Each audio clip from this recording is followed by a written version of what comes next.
আমি just now HSC পরীক্ষা দিয়ে বাসায় ঢুকছি।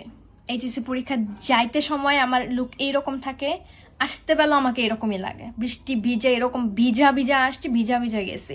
গত 2 দিন এই শরীর ভিজার জন্য আমি জ্বরে অসুস্থ হয়ে গেছি, যে আমি I could not even study well. আজকে কোনো মতে আমি জাস্ট এক্সামটা দিয়ে বাসায় আসছি।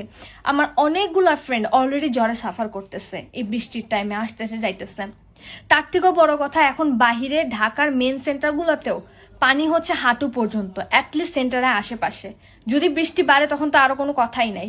এরপরে গাড়ি পাওয়া যায় না, গাড়ি পাইতে পাইতে 2-3 ঘন্টা লাগে। আমার বাসায় আসতে এখন 2.5 ঘন্টা লাগছে। আমার পরীক্ষা শেষ 1টায়, আমার 3:30 বাজে আমি এখন বাসায় ঢুকছি।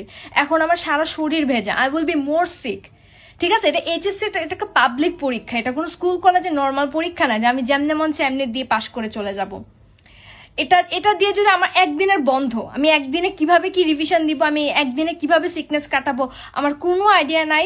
আর চট্টগ্রাম বাদে অভিন্ন কোয়েশ্চেন, মাইন্ড ইউ, অভিন্ন কোয়েশ্চেন, অ্যান্ড ইয়েট জাস্ট একটা বোর্ডে অফ দেয়, আর কোনো বোর্ডে কোনো কেয়ারও করে না, পাত্তাও দেয় না।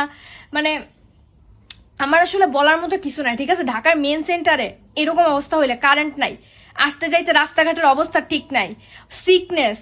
আর অন্যান্য ঢাকার পার্শ্ববর্তী যে এলাকাগুলো আছে বা অন্যান্য যে এরিয়াগুলো আছে ঢাকার বাহিরে, ওদের তো আমি পোস্ট দেখে মানে আমার তো নিজেরই খারাপ লাগতেছে যে কোনো সাধারণ মানুষের যদি এই জিনিসগুলো দেখে একটা little bit of sympathy feel করার কথা।